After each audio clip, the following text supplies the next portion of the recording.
story's not for the nervous. It's like a warning, not for the nervous, which I think is kind of dramatic.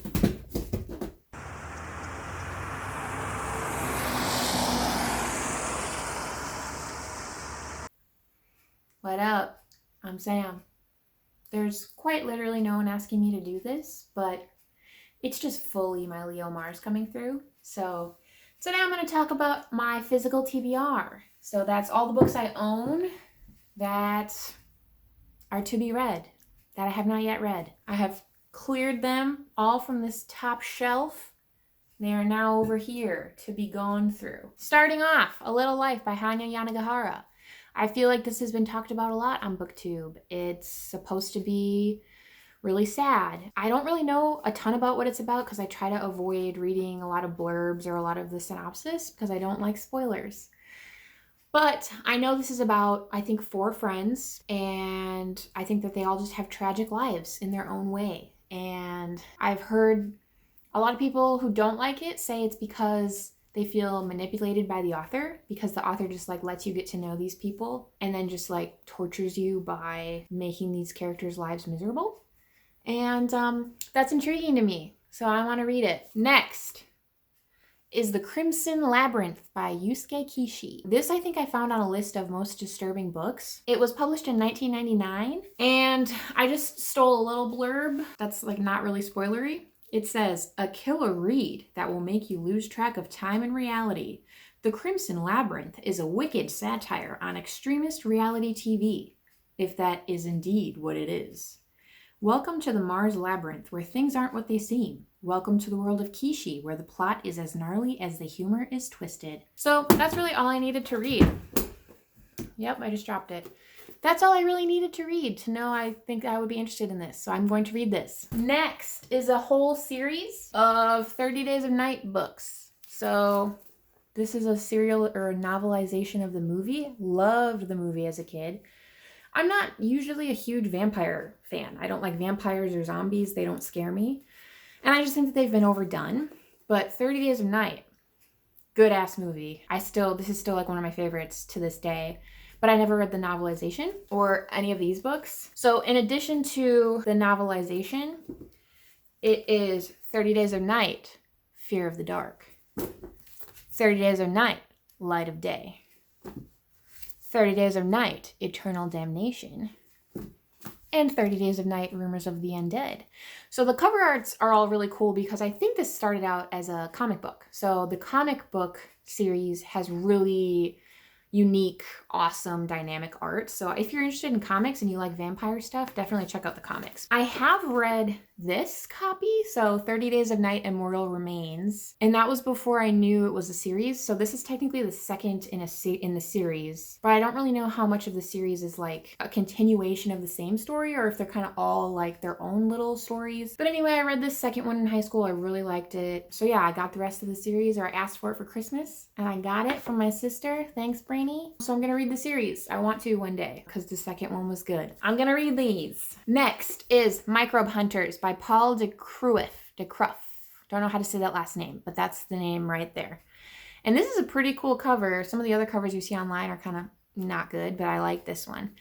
And this is sort of, well, not sort of, it is a nerdy read because it is a dramatization of some of the old-timey scientists who discovered different microbes and different antibiotics and things like that. So this was published in 1926. So I am a little daunted by this because I think some of the language is going to be kind of a slog to get through. But as a scientist myself, I feel like an obligation almost to read this, and it is supposed to be very good. So I am going to try and read this. Next, we have Pet Sematary by Stephen King. I really like this cover because I like the evil cat. I saw this movie when I was a kid and I really liked it, but if you're not familiar with the story, it's basically this family moves into this house and there's a pet cemetery nearby.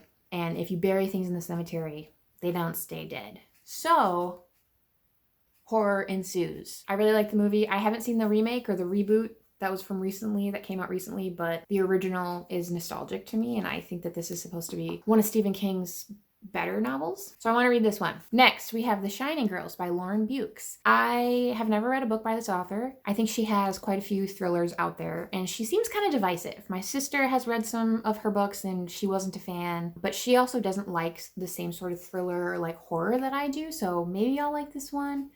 Again, I don't really know much about this. I think it's something to do with time travel and like young girls getting attacked. But I like I said, I don't really like to read too much about what a book's about because I don't want to spoil too much. But I'm intrigued by this. I will try this and see if I like this author. Next, we have the book Free Will by Sam Harris. This is a book I borrowed from my sister probably over a decade ago and I never gave it back. Sorry, dude. But this is a nonfiction, I think it's more like an essay, by Sam Harris, who is a philosopher and neuroscientist. And I think this whole essay is him arguing that free will is not a real thing, and instead the choices that we make, or choices that we make, are all just biochemical processes that happen in our brain, and we're really at the mercy of those chemical reactions that are happening in our brain. This was one that I think my sister bought because she heard Bo Burnham talk about it on a podcast he was on, and he really liked it. And I also really like Bo Burnham, so I'm gonna try and make my brain bigger and read some nonfiction. Next is Big Fish by Daniel Wallace. I actually didn't know this was a book. I have seen the Tim Burton movie from 2003 and I loved it. It is a very sad story. So basically it's about this son who goes to his dad's bedside because his dad is basically dying. And he's always had a tough relationship with his dad because his dad just lied a lot growing up and always made up stories and would just never tell the truth. But then as the son's, spending time with him in his dying moments or his last days, he learns more about his dad and comes to more of an understanding, or comes to understand his dad a little bit better. So it's very sad that the theme of like adult children going back to take care of their dying parents, and then like in those days getting to know them better. And then there's sort of that like, like why didn't we get to know each other better sooner, before you were literally dying and now we have no more time left together? That is so sad to me. So I think this book, that theme just really pulls on my heartstrings. But yeah, I have not yet read the book. This is a book my boyfriend got me a few years ago and I just still haven't read it. So I really want to get around to reading it and prioritizing reading more of my physical TBR. Next is Rosemary's Baby by Ira Levin. And I really like this movie. This is a movie from like the 1960s. Yeah, the book came out in 1967 and I think the movie came out a year or two later. The movie is a banger. It's a great classic horror film. I almost know I'm gonna like this book, but I just have been, putting it off. I think when it's a story that I feel less compelled to read it because it's like not as interesting and like juicy and new, but I really do want to prioritize reading this because like I said, I really like the movie and I think I'll really like this. Next are 3 Junji Ito books. So Venus in the Blind Spot, Censor, and Lovesickness. So I normally pre-order and get Junji Ito's books and read them immediately, but I've kind of just been falling behind. He's been publishing so much new stuff. Basically everything that he's published I have. I started with these volumes way back in the day, so this was before Viz Media picked up a lot of his stuff and started publishing a lot of his older stuff. But I started with Museum of Terror and Flesh Colored Horror. Those were the 2 anthologies that I started with and loved, so I'm really hoping that they eventually pick up Flesh Colored Horror and start getting some of those stories out. But yeah, in the meantime, I have these new ones that I have yet to read, so I gotta get on it because Junji Ito is my boy. Next is The Metamorphosis. And technically this is a short story collection by Franz Kafka.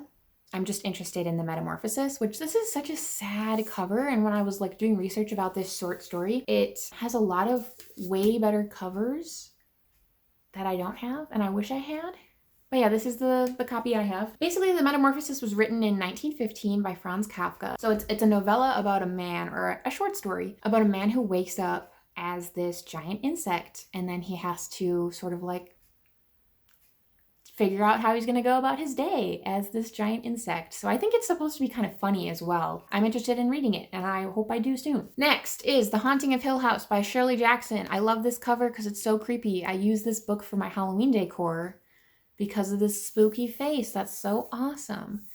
This is obviously a classic. I don't think I need to talk about it too much, but I loved the Netflix show Haunting of Hill House, which I know was pretty different from what the story is supposed to be. I also read We've Always Lived in the Castle a couple years ago, and I didn't really love it. So I have higher hopes for this, and I hope that this is better than that. So yeah, I'm gonna read it one day. Hopefully soon. Next is Haunted by Chuck Palahniuk. I hope I'm saying that right. I've never said his name out loud before, I'm just realizing. So if I mispronounced it, I'm sorry. I feel like he has a lot of fans who are going to come for me, but Haunted by Chuck Palahniuk.